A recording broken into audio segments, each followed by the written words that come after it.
සතියටෙන් කරපු බොඩි ට්‍රාන්ස්ෆර්මේෂන් එක මේ ක්ලයන්ට් ඉන්නේ ඉතාලි වල. ඒතර මෙයා ගොඩක් වෙලාවට ජිම් එකට ගිය කෙනෙක්. ඒත් මෙයාට කිසිම රිසල්ට් එකක් තිබිලා නැහැ. මෙයා ඒ ගන්න කනගාටුවෙන් තමයි ඉඳලා තියෙන්නේ. ගොඩක් වෙලාවට මෙයාට ඔන්ලා තිබිලා තියෙන්නේ.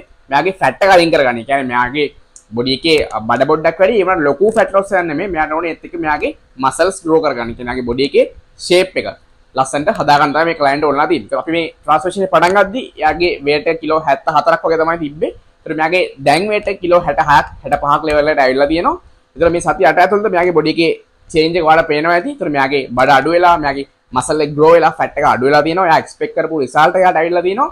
අපි කරේ පොඩි change එකයි. මම ගොඩක් වෙලාවට කියනවා nutrition වලට focus එකක් දෙන්න කියලා. මෙයා කලින් කරලා තියෙනවා ගොඩක් වෙලාවට workout කරාට මෙයාගේ nutrition වලට ලොකු focus එකක් දීලා නැහැ. ඒතර මේ සැරේ අපි කරේ මෙයාට හරියන diet plan එකක් කරලා. ඒ කියන්නේ අපි fasting කරලා අපි ලොකු strict diet plan එකට ගියේ නෑ. අපි meals දවසට 4ක් අරගෙන ඒත් එක මෙයාගේ workout එකත් customize කරලා කරගෙන ගියා. යද්දි මෙයාගේ body එකේ change එක ඔයාලට බලා ගන්න පුළුවන්. කිලෝ 8ක විතර වෙනසක් වෙලා තියෙනවා. මෙයාගේ බඩ අඩු වෙලා, ඒ වගේම මෙයාගේ muscle එකත් grow වෙලා තියෙනවා. ඒත් මේ වගේ මේ client වගේ ඔයාලට result එකක් ගන්න පුළුවන්. අනිවාර්යයෙන් ඔයාගේ nutrition, workouts, ඒ වගේම commitment එක sacrifice එක තිබ්බොත් අනිවාර්යයෙන්ම ඔයාලට මේ වගේ body change එකක් කරගන්න පුළුවන්.